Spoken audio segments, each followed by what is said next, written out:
Basic English grammar series के day 2 में आपका स्वागत है। Hi guys, this is Kanchan and you are watching English connection. Day 2 में भी हम कवर करेंगे बेसिक एंड इम्पॉर्टेंट वर्ड्स।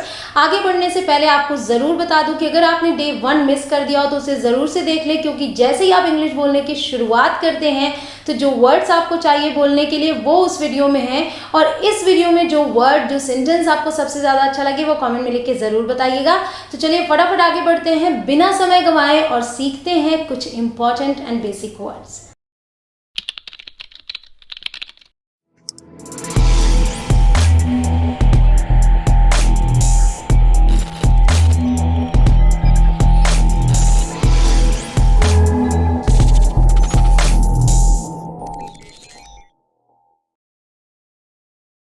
तो सबसे पहले हमने जो वर्ड्स लिए हैं वो हैं I, we, you, he, she, it, any name and they. ये वो वर्ड्स हैं जिनके जरिए आप अपने बारे में या किसी और के बारे में बात करते हैं। इन्हें कहा जाता है पर्सनल प्रोनाउंस। ठीक है, ये प्रोनाउंस है। प्रोनाउंस में भी कई कैटेगरी है, तो ये पर्सनल प्रोनाउंस कहलाते हैं।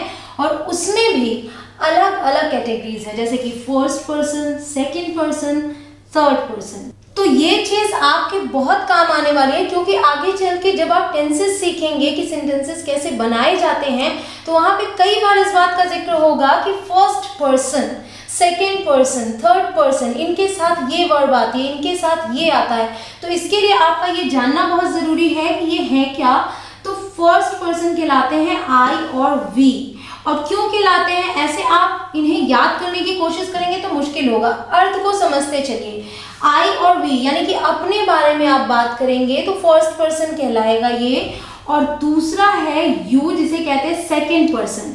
जब हम किसी से बात करते हैं तो वो दूसरा पर्सन होता है, राइट। दूसरे व्यक्ति से हम बात करते हैं, उसे हम तुम या आप कह के संबोधित करते हैं, तो उसे कहते हैं सेकेंड पर्सन।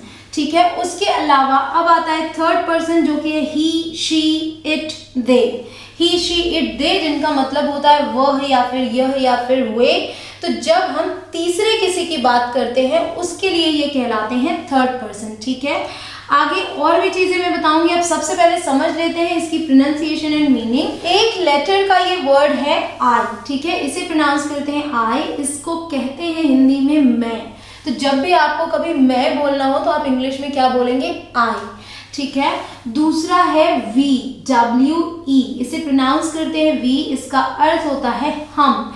यानी जब आप अपने साथ और लोगों की बात करते हैं तो हिंदी में जैसे बोलते हैं कि हम आ रहे हैं, हम अच्छे हैं। ठीक है, आप और आपके साथ और लोग, तो उसे हम इंग्लिश में वी बोलते हैं, वी। ठीक है, अगला है यू, YOU, इसे हम प्रोनाउंस करते हैं यू। और इसका अर्थ होता है तुम या फिर आप। यानी कि अपने से छोटों को भी हम यू बोलते हैं और अपने से बड़ों को, जिसे हम हिंदी में आप बोलते हैं, उन्हें भी हम यू करके ही बुलाते हैं। ठीक है, अगला है ही, HE, इसे प्रोनाउंस करते हैं ही और इसका अर्थ होता है वह। लेकिन ही हम यूज करते हैं सिर्फ लड़के के लिए। तो अगर आप किसी लड़के की बात कर रहे हैं तब आप ही बोलेंगे। ठीक है, अगला है शी, SHE, इसे हम प्रोनाउंस करते हैं शी। याद रखिएगा ये श है, इसे आप सी प्रोनाउंस नहीं करेंगे, इसे आप सी नहीं बोलेंगे, ये गलत हो जाएगा। आप बोलेंगे शी। शी मीन्स भी होता है वह, लेकिन ये यूज होता है लड़की के लिए। तो जब कभी भी किसी लड़की की बात करें तो शी का यूज करें। ठीक है, अगला है IT, इट, इसे ईट नहीं बोलेंगे, इसे इट बोलेंगे, छोटी। इसका अर्थ होता है यह, या फिर स्पोकन हिंदी में आप ये भी बोल देते हैं। और इट यूज होता है किसी सामान के लिए, किसी जानवर के लिए। उसके अलावा भी इट के बहुत सारे यूसेज हैं जो आप आगे की वीडियोस में सीखेंगे। अभी आप इसका मतलब समझिए और इसके यूसेज अब आगे देख लेंगे। ठीक है, अगला यहाँ मैंने लिख रखा है एनी नेम। तो जब भी किसी का नाम, जैसे कि राम, श्याम, गीता, सीता, ऐसे नाम लेकर आप सेंटेंस बोलते हैं तो वो थर्ड पर्सन की कैटेगरी में आते हैं, इसलिए मैंने यहाँ इसे लिखा है। लेकिन वो प्रोनाउन नहीं कहलाते, वो नाउन कहलाते हैं। ठीक है, तो ये यहाँ पे मैंने सिर्फ इसलिए लिखा है ताकि आप फर्स्ट, सेकंड, थर्ड पर्सन समझ सकें। ये प्रोनाउन नहीं, ये नाउन है। अब अगला है दे। THEY, इसे प्रोनाउंस करते हैं दे, और इसकी मीनिंग यानी कि अर्थ है वे। दे का मतलब हो गया वे, यानी कि कई सारे लोग, एक से ज्यादा लोग, दो भी हो सकते हैं, तीन भी हो सकते हैं, उससे ज्यादा भी हो सकते हैं, उन्हें आप दे कह के बताएंगे। वे आ रहे हैं, दे आर कमिंग। तो आई और वी हो गया फर्स्ट पर्सन, यू हो गया second person, he she it दे या फिर कोई नाम हो गया थर्ड पर्सन। लेकिन थर्ड पर्सन में दो कैटेगरीज हैं, ही शी इट और किसी का नाम, ये सिंगुलर हुआ, थर्ड पर्सन सिंगुलर, और दे क्या हुआ, थर्ड पर्सन प्लूरल। तो ये चीजें आगे आपके काम आएंगी, इसलिए इन चीजों को भी समझना जरूरी है। उसके अलावा मैं आपको अब बताती हूँ सेंटेंसेस के जरिए कि इनके साथ कौन से वर्ड्स यूज होते हैं। वर्ड्स को मैंने डे 1 में कवर किया था, जिसमें कि आपने सीखा था is, am, are, was, were, will be, shall be. आज उन्हीं की हेल्प से हम इन प्रोनाउंस के साथ कुछ सेंटेंसेस बनाएंगे, तो आपके लिए रिवीजन भी हो जाएगा और आपको ये समझ में आ जाएगा कि इनके साथ कौन सी वर्ड यूज करनी है। तो आई को लेके सबसे पहले चलते हैं। मैंने 3 कैटेगरी बनाई है, प्रेजेंट, पास्ट, फ्यूचर, यानी कि वर्तमान, भूत और भविष्य। तो तीनों टेंसेस के हम सेंटेंसेस यहाँ बनाएंगे। तो सबसे पहले हमने लिया आई के साथ मैंने पहले बताया था एम यूज होता है प्रेजेंट में सिंपल सेंटेंसेस के लिए। तो मैंने यहाँ सिंपल सेंटेंसेस ही लिखे हैं, कुछ मान लीजिए और भी सेंटेंसेस होंगे, लेकिन ज़्यादातर सिंपल सेंटेंसेस लिखे हैं ताकि आपको अच्छे से समझ में आ सके। आगे चल के आप हर तरीके के सेंटेंसेस बनाना सीख पाएंगे। अभी हम बात करते हैं प्रेजेंट की सिंपल सेंटेंस की। आई के साथ आता है एम का मतलब होता है हूँ। I am here, here means यहाँ, मैं यहाँ हूँ। ठीक है, अब इसी सेंटेंस को पास्ट में बनाएंगे तो हम बोलेंगे आई वॉज देयर, मैं वहाँ था, मैं वहाँ था, पास्ट की बात कर रहे हैं। अब फ्यूचर में बनाते हैं आई शैल बी देयर, मैं वहाँ हूँगा, मतलब कि भविष्य में मैं वहाँ हूँगा। ठीक है, अब हमने आई के सेंटेंसेस देख लिया। आपने क्या सीखा कि प्रेजेंट में आई के साथ एम, पास्ट में आई के साथ वॉज और फ्यूचर में आई के साथ शैल बी आया। अब हम अगला देखते हैं वी के बारे में। वी को लेकर अगर हम बनाते हैं तो वी क्या है, वी प्लूरल है, वी प्लूरल है, इसके साथ आर आता है। वी आर फ्रेंड्स, हम दोस्त हैं। वी वर हैप्पी, पास्ट की बात कर रहे हैं, वी के साथ वर आया, वी के साथ वॉज नहीं आ सकता क्योंकि वी प्लूरल है। वी वर हैप्पी, हम खुश थे, वर की हिंदी होती है थे। फ्यूचर में एक सेंटेंस बनाएंगे, वी शैल बी फ्रेंड्स, हम दोस्त होंगे। ये भविष्य की बात कर रहे हैं, वी शैल बी फ्रेंड्स, हम दोस्त होंगे। तो आपने क्या सीखा कि प्रेजेंट में वी के साथ आर, पास्ट में वी के साथ वर और फ्यूचर में वी के साथ शैल आया। ठीक है, अब हम बात कर लेते हैं सेकेंड पर्सन यू की।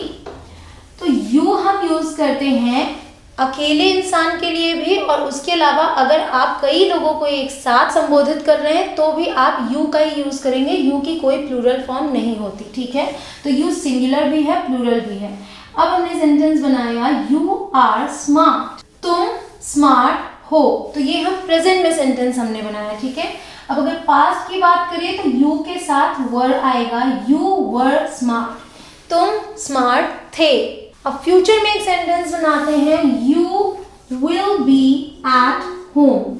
ये सेंटेंस इससे अलग है, you will be at home, इसका मतलब हो गया तुम घर पर होगे। You will be at home, तुम घर पर होगे। सपोज कि मैं ये कह रहा हूँ कि मैं 6:30 बजे आऊंगा, तब तुम घर पर होगे। You will be at home. ठीक है, अब हम बात कर लेते हैं थर्ड पर्सन की। तो थर्ड पर्सन में सबसे पहले हमने लिख रखा है ही लड़के के लिए यूज होता है। ही के साथ आएगा इज, क्योंकि ही सिंगुलर है। He is not here.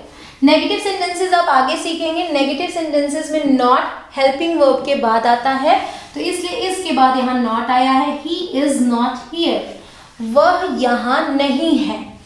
Past में बनाएंगे, ही वॉज हियर, वह यहाँ था, वह यहाँ नहीं है। प्रेजेंट में पास्ट की बात कर रहे हैं कि वह यहाँ था, ही वॉज हियर।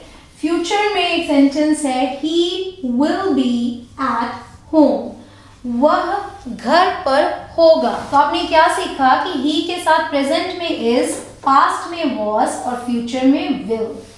अब हमने लिया शी के रूल सारे यही होंगे, जैसे ही के साथ आपने यूज किया वर्ब वैसे ही शी के साथ भी यूज होगा, बट शी लड़की के लिए यूज होता है। शी इज ब्यूटिफुल, वह सुंदर है, प्रेजेंट में बात कर रहे हैं।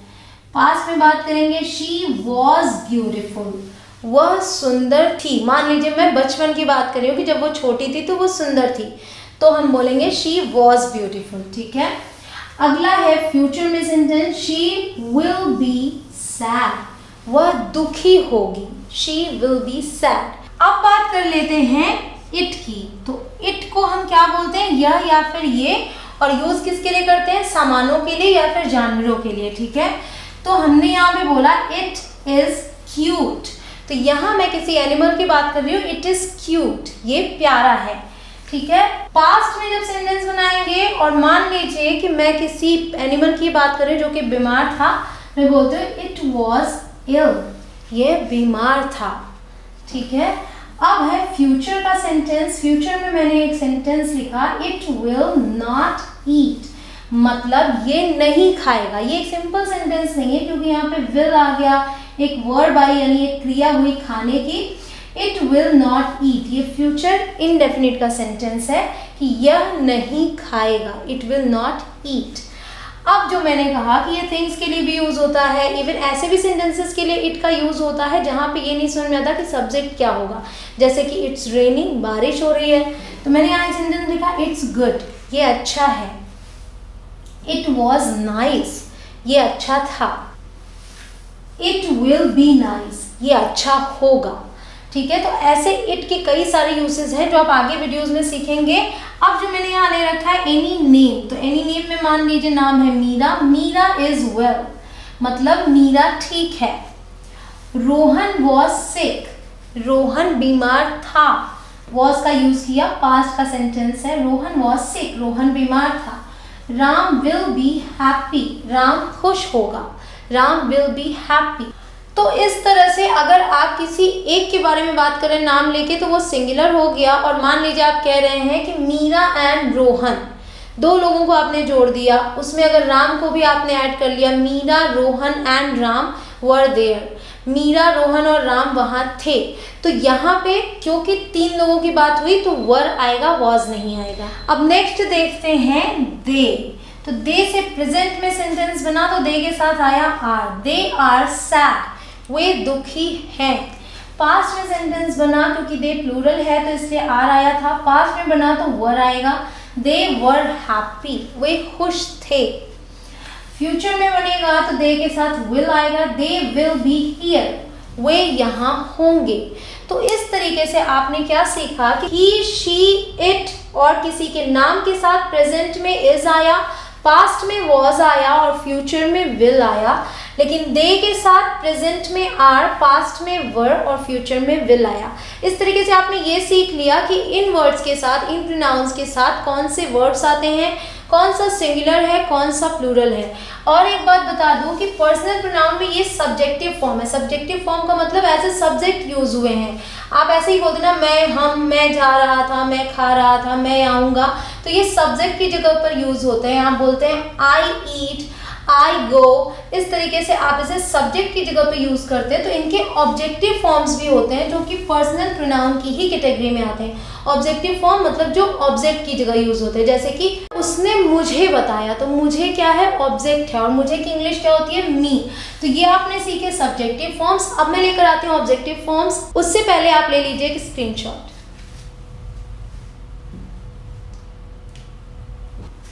तो अब मैंने लिख दिए हैं ऑब्जेक्टिव फॉर्म्स। तो पर्सनल प्रोनाउंस वो भी थे, पर्सनल प्रोनाउंस ये भी हैं। इसमें हम सीखेंगे ऑब्जेक्ट्स के बारे में, मी, अस, यू, हिम, हर, इट और देम।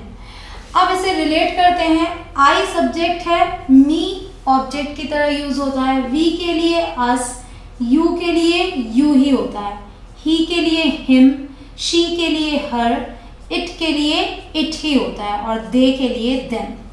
तो यू और इट। इनके सब्जेक्टिव और ऑब्जेक्टिव फॉर्म्स दोनों सेम ही रहते हैं और सबके अलग अलग हैं। इसे हम प्रोनाउंस करते हैं मी, M-E, मी। इसका मतलब होता है मुझे या फिर मुझसे। इसे हम प्रोनाउंस करते हैं अस, US, अस। इसकी मीनिंग होती है हमें या फिर हमसे। ये है यू, YOU, जिसकी प्रोनाउंसिएशन आपने पहले भी सीखी, यू। इसका अर्थ होता है तुम्हें या फिर आपको, तुमसे या फिर आपसे। तो छोटों के लिए हम तुम्हें या तुमसे बोलते हैं और बड़ों के लिए आपको और आपसे बोलते हैं, ठीक है। अगला है हिम, HIM। इसे प्रोनाउंस करते हैं हिम और इसका मतलब होता है उसे या फिर उससे, लेकिन ये यूज होता है लड़के के लिए। फिर है हर, HER। इसे प्रोनाउंस करते हैं हर और इसे बोलते हैं उसे या फिर उससे, लेकिन लड़की के लिए। तो दोनों की मीनिंग सेम है, केवल फर्क है कि हिम लड़के के लिए और हर लड़की के लिए, जैसे कि आपने सीखा था ही और शी, ठीक है। इट की तो मैंने बता ही दिया कि इसकी ऑब्जेक्टिव फॉर्म भी इट ही होती है, प्रोनाउंसिएशन भी इट ही होती है और इसका मतलब होता है इसे या फिर इससे। अब लास्ट है THEM। इसे प्रोनाउंस करते हैं देम और इसका मतलब होता है उन्हें या फिर उनसे। तो they, them, it, she, her, he, him, you, we, us, I, me. ठीक है, अब सेंटेंसेस देखते हैं ताकि सारी चीजें अच्छे से समझ में आ जाएं। He will hit me। वह मुझे मारेगा। अब क्योंकि will hit है इसलिए मारेगा, वह मुझे मारेगा। He will hit me। यहाँ ये सिंपल सेंटेंसेस नहीं है, ये सेंटेंसेस आप बनाना आगे सीख पाएंगे। यहाँ आप इनके यूजेस समझते जाइए कि किस तरीके से यूज होते हैं, ठीक है। अब आगे एक और सेंटेंस देखते हैं। He told me। इसका मतलब होता है उसने मुझसे बताया। तो मी का मतलब मुझे भी होता है, मुझसे भी होता है। इन दोनों वर्ड्स के लिए आप यूज करेंगे मी। He will hit me। वह मुझे मारेगा। He told me। उसने मुझे बताया या उसने मुझसे बताया, ठीक है। अगला है she will call us। तो यहाँ मैं us के बारे में बताना चाह रही हूँ, यानी कि इसका मतलब हुआ she will call us। वो हमें बुलाएगी। she का मतलब वह या फिर वो भी बोलते हैं, हमें बुलाएगी। they will visit us। they means वे हमसे मिलने आएंगे। will visit मतलब मिलने आएंगे। they will visit us। वे हमसे मिलने आएंगे। तो हमें और हमसे के लिए हमने यूज किया us। अगला है he loves you। वह तुमसे प्यार करता है। he loves you। वह तुमसे प्यार करता है। तो यहाँ पे you as an object use हुआ है। अगला है they respect you। वे आपकी इज्जत करते हैं। they respect you। यहाँ पे ये एज एन ऑब्जेक्ट यूज हुआ है। अगला है give it to him। give means होता है देना, it मतलब इसे, give it to him इसे उसे दे दो। तो यहाँ him यूज हुआ है उसे के लिए और किसी लड़के के लिए। did you tell him। यहाँ इसका मतलब है क्या तुमने उसे बताया। क्या तुमने उसे बताया, did you tell him। या फिर क्या तुमने उससे बताया। तो उसे या फिर उससे के लिए हम क्या यूज करते हैं, him, ठीक है। अगला है call her up। Call up का मतलब होता है फोन करना, हर का मतलब हो गया उसे फोन करो, call her up. I told her। मैंने उससे बताया। तो यहाँ हर यूज हुआ है उसे या फिर उससे के लिए, ठीक है। अब अगला है इट के लिए। she likes it। वह इसे पसंद करती है। she likes it। have you touched it। क्या तुमने इसे छुआ। तो इस तरीके से आपने इट का यूज किया। अब अगला है tell them। them मतलब मैंने क्या बताया, उन्हें। tell them उन्हें बता दो। tell them to come। उनसे बोलो आने के लिए, टेल देम टू कम, या फिर उन्हें आने के लिए बोलो। इस तरीके से आपने यूज़ किया देम का। तो आई थिंक कि अब आपको ये अच्छे से समझ में आ गया कि जब हम एज अ सब्जेक्ट यूज़ करते हैं तो हम I, we, you, he, she, it, they का यूज़ करते हैं। जब हम एज एन ऑब्जेक्ट यूज़ करते हैं तो हम मी, अस, यू, हिम, हर, इट और देम का यूज़ करते हैं। अब आप ले लीजिए एक स्क्रीनशॉट।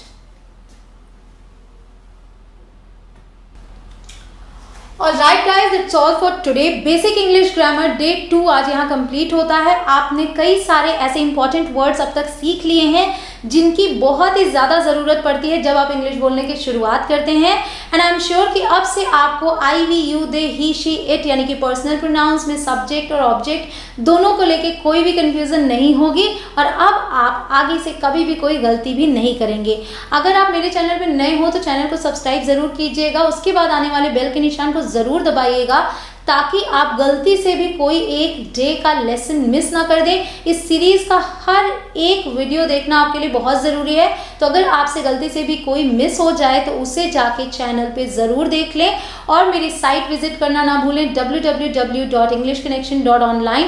वहाँ आपको सीरियल वाइज सारी वीडियोस मिल जाएंगी। मैं मिलूंगी आपसे अगले वीडियो में, तब तक के लिए बाय बाय।